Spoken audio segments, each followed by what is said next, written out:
All right, everyone. Your host, Cy Smith, coming to you on a Saturday. It is the last Saturday of 20 of August, which is the final month of summer, and we're closing this joke out today. After today, we'll be in the ninth month of the year. Time waits on none of us, and so time is pressing forward. 86,400 seconds every day. I'm about to interview someone that is very important when we think about the Black pressing forward. I don't like to say struggle because we're not going to keep struggling, but someone who has a track record and a history of pressing forward for our people to not be afraid to challenge the status quo. She's a Capricorn, fellow Capricorn like myself. And Capricorns, if you know any Capricorns, you know they are consistent, very time conscientious and dedicated, loyal. And so these are some of the traits you're going to see come out of this interview with superstar Karen Hicks. You guys know this month in February, 6 months, his last name's F through K. So this is the last day for our F through K personnel, which is why I'm glad and honored that she's going to be on here with us here. We're streaming this live and we're going to have it on YouTube so you guys can go back to the library and gain some insight from her perspective. All right, superstar Karen, I see you're here. Thank you. You want to come on off mute here so I can quiz you on some of the current statuses of our people.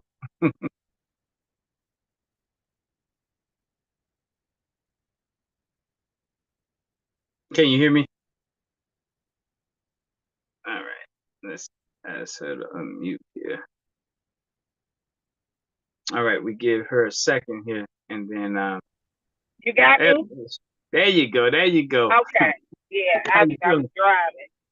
Yep, I yep. feel I feel great. So as I did in my introduction, I told them what I thought about you, so they have that introduction. But if you don't mind, first introduce yourself and tell us how you and I met, and then we're gonna go from there. Well, I'm Karen Hicks. I'm a worker of the universe. Like I work the universe. I always have, ever since a young girl. I met you through our other awesome brother, Harold Davis. But naked truth. Very few, not many of us willing to tell the butt naked truth. Because when you tell the butt naked truth, you become naked from the worldly things, like the clout, the two pieces of paper, things that people have been programmed to believe makes them whole. So I Yeah. mentioned the butt naked truth there day.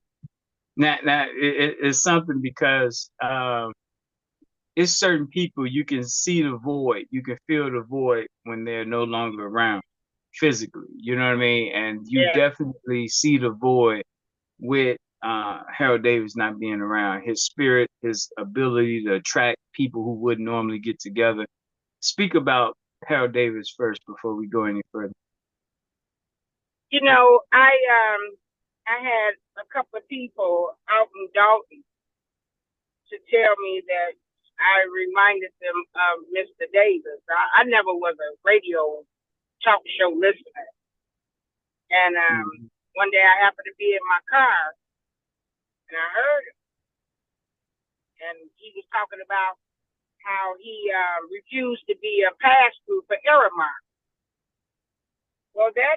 that really impressed me because I've never met too many people that turned down millions of dollars besides myself to not be a part of the game. And I began listening to it. Wow, I was blown out the water. The type of truth this brother was speaking on. And so one day I was having an event. I had never met him. I had never went on and seen him live. I just continuously every day would turn on my car radio at 2 o'clock and listen to Gerald Davis. Um, One day I had an event regarding prisoners. I've always been into guys that went to prison for whatever reason, whether you committed a crime or not. But it was because of our black men that have been taken to prison. I have a special place in my heart for my black man because the system hasn't been fair to you all. And I was having an event and I asked him to show up. And he said he would try. Well, you know, when people say they'll try, that word try means you're really not going to do it. So if anybody knows, he would always address me as Miss Hicks over the air. Miss Hicks, Miss Hicks, Miss Hicks. So at the event, I had my back turned, and I heard a voice walk up and say, "Does anybody know Miss Hicks?" And I heard that voice, and I turned around, and it amazed me that it was this long, tall, light-skinned man, because I had pictured him to be a thick, dark-skinned brother, you know. And he supported me, and I was going through a lot of battles. Back then, I wouldn't go because I wouldn't play the game. And this Harold Davis stepped up. He became a warrior for me, protected me. I get teary-eyed thinking about him because I've never met one like Harold. I know a lot of people. I've never met one as Harold. No. It's warranted. It's warranted. Yeah, he's a strong. Yes, indeed. Yeah, a researcher, educator, fearless, keep it 100. You know, I just came from his farm, Pigeon Berry. When were you there? About 3-4 weeks ago. The Hispanics don't want to pick the berries no more, so his wife reached out. And me, Johnny Savory, Alicia, a couple of young kids, Tempo, you know, all of us met from his show. We went out there to pick berries. You know, I went out there. I gotta say, I'm a little disappointed, Karen. You know why? Why? I got 2 hands. You know what? I was trying to figure out because I'm a texter. I was trying to figure out did I text you, so I must not have texted you. I thought I texted everybody that was connected to Harold in my phone. You text every day, so let's say that part. So you probably mixed it in with the text. Let me tell you why I text every day. Let me tell you, because a lot of people. You a Capricorn? I already know. Yeah, and not only that. In 2008, I wanted to commit suicide. Yeah, because when I chose not to play the game. At one point, I was a woman making millions of dollars, 40 employees, had the best life a girl could have. That year, I lost my mother. I didn't play the game, and I lost everything. And I wanted to commit suicide. I had a young lady by the name of Stephanie Anderson that would text me every day an encouraging word. And if you know, why she texting me all these doggone Bible scriptures and and I began reading them. And as I began reading them, I began to understand my life. So I text every day. I give what was given to me. If Stephanie had not done that, I probably would have been gone. But I began reading and studying words. And so I give to people what was given to me. And let me tell you something. I'm a strong cookie. But if it was a point in my life where I didn't want to live, I care about the least of mine. Nah, that's real talk. What year you lost your mother? Yeah. That's why I said so. Huh? What year you lost your mother? 2008. 2008 was my crossroads to many things, you know. Like I said, I've always been in business. I don't believe in the system. I don't believe in anything that the Europeans told us we need to do to be successful. Right. I saw an ant crawling down the street, taking a piece of bread to his family. At 6 years old, I began studying the ant. I went back to my mother and I said, Mama, if an ant could take care of his family, and we're supposed to be greater than any other creature on this planet, how come I'm going to a school and working a job for a European that kept us enslaved? I've never followed the rules, darling, at all. Now, what month was it you lost your mom? Because Obama was elected in 2008. What month was it? My mother, January the 11th, 2008. Oh, day after my birthday, huh? Yep. And Obama got his saying from me because my transportation company was SBK. And Zuccarelli had brought Obama to my office a couple of years before a year or so before he made president. There was another man that was going to run for president, had a daughter that was gay. I forget his name, but it was Obama and another gentleman that was going to run for president. And when Obama was at my office and I got ready to shake his hand, the energy was off. And I told Zuccarelli, nah, it's a lot we don't know in Chicago. Well, now that's the second part of our interview. So I wanted to first get the first part out, which okay, is what makes you tick. Now, do you have any children yourself? I have one son, 8 grandchildren, and going on my 6th great grandchild. So your legacy is secure. That I wanted to just check on that. So that's good. Now the key is some of the people who's going to watch this are in Africa. Paint the picture of Chi-Town and then give us your perspective on how it's set up and how people fail. Just give us your view on Chicago. Chicago was a place that needed real soldiers to build it and then get rid of the soldiers. Just as simple as that.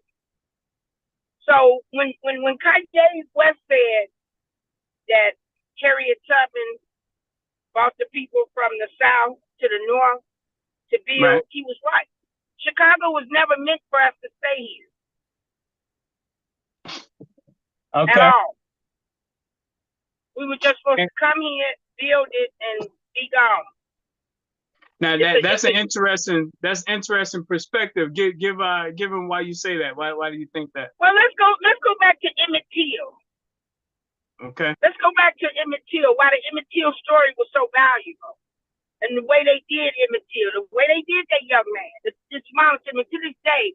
I will always honor the mother that had the courage to see her son in an open casket like that.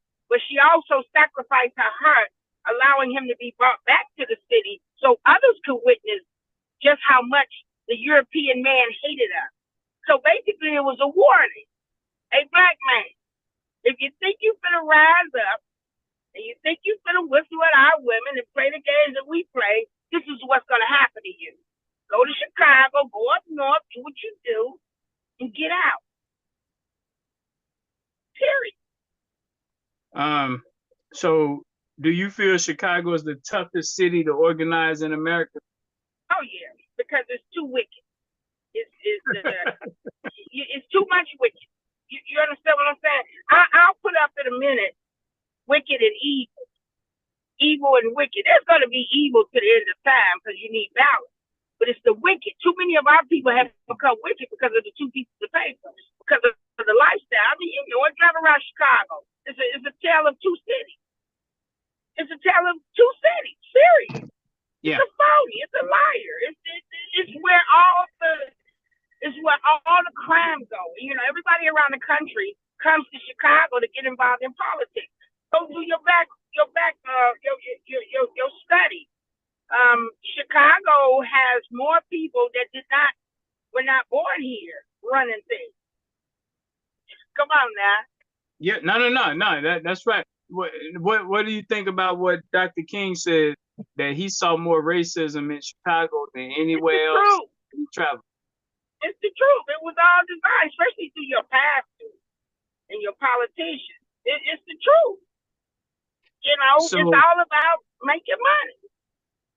So do you feel like, because you already said it, for the most part, we need to get out of there.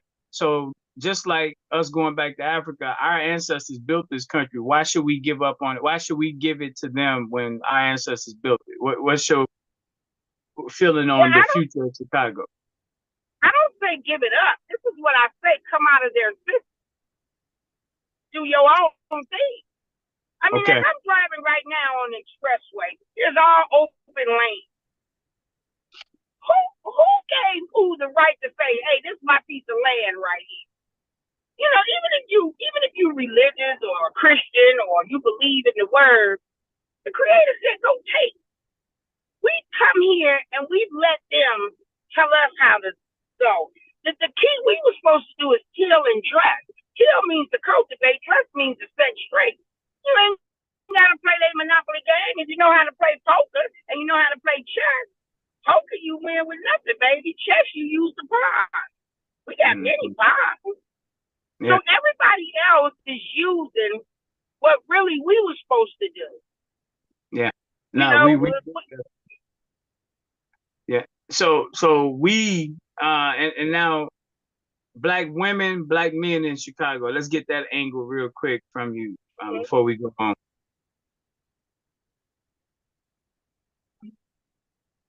well, I think when they say strong black women, our women are worse than they were back in slavery because you're still working for the, you still letting the white man come in and molest you. Okay, you still letting their children suck on your breast, and you're cleaning their houses, washing their clothes, and cooking their food. You're just doing it with your own money because you paid to go get a degree and become part of their system. The black man has bowed his head because he's been violated sexually, manly, all kind of ways. So the black man and the black woman in Chicago have become real robots, like for real. Everything is about a title. Everything is about a piece of paper. Nothing is just straight up. Everyone that I personally know in Chicago, and I know a lot of people, and I've had a lot of conversations with them. They all say the same thing. I'm gonna get in politics and I'm gonna change this. But when they get in, the system spoils them with money.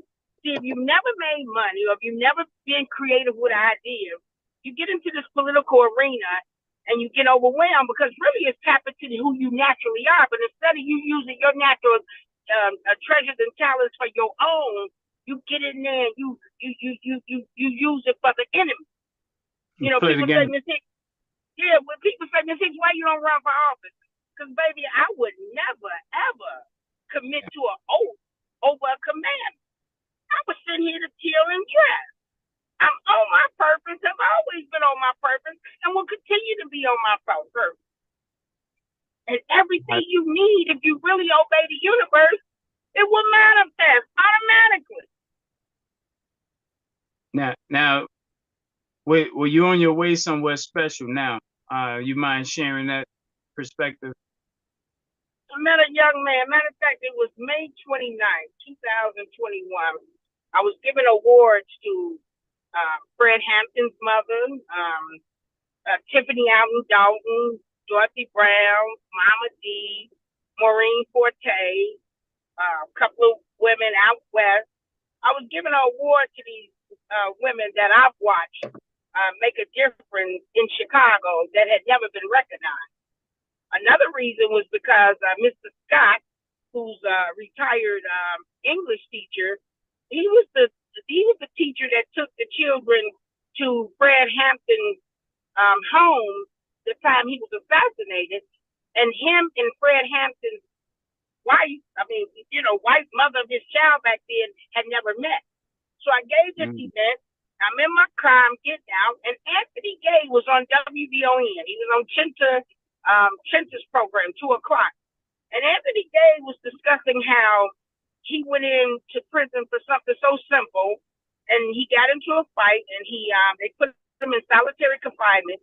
And in order to keep his mind together, he began to cut his arm. The story was profound, so I'm running late. I'm trying to get out of my car, and I'm listening. And the creator said, call in. I'm telling the creator, oh, come on, I got enough on my plate, guy.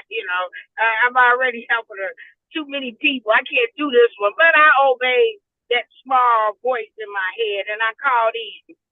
And I told him, young man, your story needs to be heard more. I drove down to Rockford, where I'm going now, because he had court. And I was amazed to meet this young man and the way he handled the system. I continued to stay on him. He whooped their butt. He went back to court. I saw the tape. They railroaded him. He went back in. They gave him 7 years. They were mad that he whooped them. He outsmarted him, yeah. Yeah, he would call me every day. But what got me is the last phone call. Now, understand, this young man was a soldier. This young man would never tell me something because he know how much I care. And he said, I'm scared, Ma. I got one son. I don't allow people to do that, Mama, and all that. But I allowed this young man to call me Mama. And he said, I'm scared. That bothered me because Anthony wasn't no pop. Right. I didn't hear from him for 4 months. August 16th, I heard from one of his good friends that had been helping him, Marcy, and she said they called and said he was on a respirator and they were going to unplug him in prison. I called a couple of people in Chicago. Maureen Forte was one of them. What should I do? I was trying to reach out to LaShawn, all of them, but I knew they didn't have the right to pull that plug. Finally got the family. The five family finally had him moved to a regular hospital in Springfield.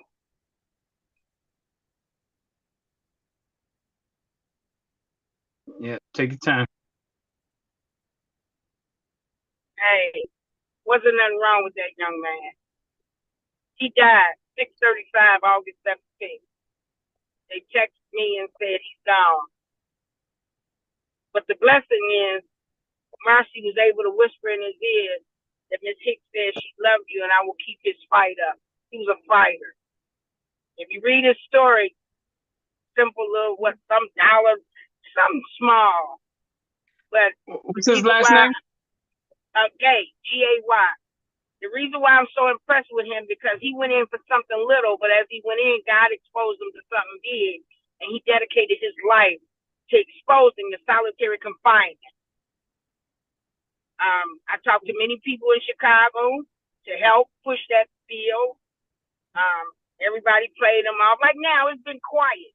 Even though he's been on WVON, even though Jesse Jackson and them took us to breakfast, all this, it's quiet now. When he was hot on the press, everybody was on top. He's cold now. You don't hear anything.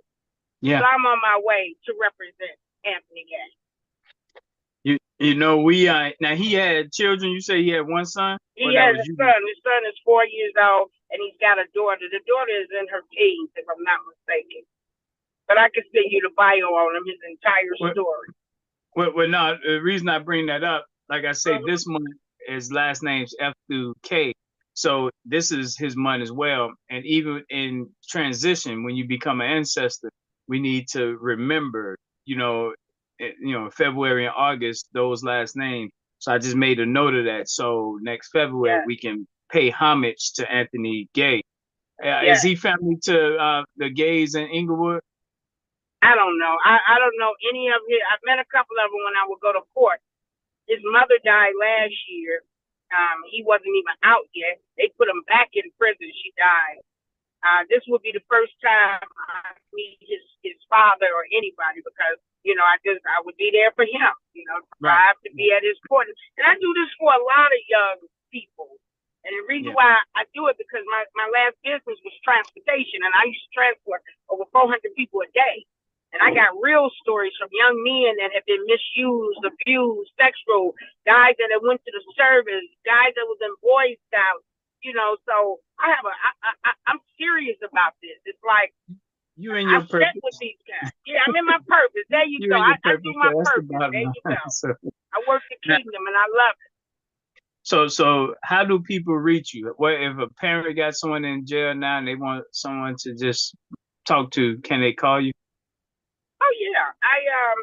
I work with Johnny Savory too, and Johnny Savory was another cat that spent 30 years in prison. He went in at age 14. And right now we're working as far as pulling up for the innocent. I've been to New York with Innocent Project, and they good with our people, but what got me upset is that it's not many of us that care, and it's most of our people that's in prison. We don't even know we have the right to call the wards and the governors of these prisons and make sure our men are taken care of. We got a lot of cats and ladies. We got a lot of men and women dying in prison because nobody pays attention. Nobody. It's sad, and the sexual abuse is just out the roof. So every Monday is safety day to us. Every Monday, and so every Monday we look at the jail situation, the fact that Ena, Illinois, got more people in jail than the whole town, 600 people in the town, compared to the inmates they got that's from Chicago. So it's a gross I mean, it's just crazy what these evil people have done to keep us on the bottom. And thank God for you doing your purpose and engaging me. We're gonna, with the Monday agenda, support you. How do people reach you though? Did you give us that? Yeah, I'm real simple. I keep cards with me everywhere. I give out my number. People reach me on Facebook, and my number is 708 374 1672. So 708. 374 1672. And I return phone calls. I return text messages. I'm a straight up woman. If I can, I can. If I can't, I can't. Time is valuable to me, and I'm sincere. I give what I want. I want it, so I give it. Do you is it free? How do you keep it It's free. Going? I'm never taking money from nobody. Nobody. I've had a lot of grants thrown my way. I take them at all. I use the resources that the Creator give me, because another thing that we do, we talk about the enemy and the European and the government, but we rely on them to take care of us. That's like taking an old man's money and thinking you ain't gonna never have to throw down. Let's keep it real. The universe. Look, I'm a living, breathing. I'll be 63 in December. The universe gives you what you give it. I did not learn that until I lost my millions of dollars. I do more today with no material pieces of paper than I did when I had all the paper. But I live right. I'm a woman of integrity. I'm proud to say that. My yes is yes and my no is no. So the universe gives me what I give it. It's real, y'all. It's not a university. You pay the university to go get programmed and run this wicked system. But if you feed into the universe and pay attention, which is free, it will give you back exactly what you give it. I am a living, breathing, walking, talking, driving in this car witness. Now, so let me just say this. You on point. No doubt about it. But I want to make sure our people know on our end, we need Black people to pull together that $1 a month so we can do for self. So I want to make sure they don't take it and say, see, Cameron said in the universe, no, you got to do something too. No. Let me just say this. That's why I love you. Because you don't depend on no system. When I heard you say, hey, everybody just give $1, that's why I feed into you. That's the universe. There we go. Good commercial. That's a good commercial. I want to make it clear because people don't understand the battle over $1. They don't understand. It's a battle over 4 quarters. Yeah. It's a battle because it's a spiritual thing, and you fighting against the envy. You fighting against the think you know it allism. It's a battle over $1. Yeah. But it's a worthy battle because yes, it is. You know, if many people could understand what you put together and understand how you put it together, you would look. I'm not telling people, oh, don't go get a job, don't do none of that. But learn from it, like you learn from being in the service with this dollar stuff. Am I right or wrong? Big time. Okay, then. So we're supposed to learn. You're supposed to go to another level. It's time to use the user. That's all. And big time. Yep. It happens. we as understand business of America. America is the business. The only thing I want people to know is don't think that they love you, baby. They don't love you. They ain't supposed to love you. It's a business. And together we can operate within this business. Like you just said, at the end of the day, even in an airplane, you take care of your seatbelt before your child. You gotta do for self. We gotta do for self. There's no way around. If someone else is taking care of you, that's your daddy. So we don't want government daddy. We don't want religious daddy. We want we gotta do for self first. First law of nature, self-preservation. I love that about you, Queen. Yeah. So how much further are you before you hit the destination? I got 46 more minutes. All right. Well, I thank you for this time you've given us. You gave your number so our people can reach you directly.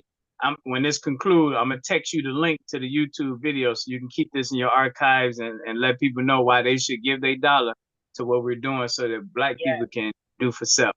All right. Anything else you want to state before we conclude? I just want to say, hey, Si, you know how you know when you're on the right track? Uh-oh, how's that? You you attract others that's on the right track. Oh, yeah. A pastor told me back in 2006, he said, Miss Hicks, when you begin to be who you're supposed to be, you will quit attracting foolishness. I was insulted back then because I had a lot of foolishness around me, but I didn't realize how much foolishness I had within me. So I began working with me. When I lost my mother, I realized I was chasing the money. That's the top of my world with money. But I didn't realize I didn't know who I was. And my mother's death and losing my money allowed me to meet me.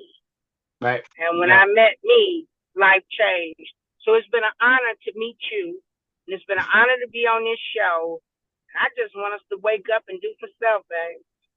Now, Bishop Jackson, Dr. Jackson out of Atlanta, I'm going to send you that link so that when you bored coming back, you can listen. He's a Capricorn. Just interviewed him 2 weeks ago. And you could just tell, and I want the audience to know, you could tell those December and January babies and how attention to detail, focused, determined, and time conscious they are. Watch Dr. Jackson and watch Sister Karen, and y'all go see what I'm talking about. All right, Queen. Let's get out of here. You be safe, and we'll talk. Hey, love you. Love you.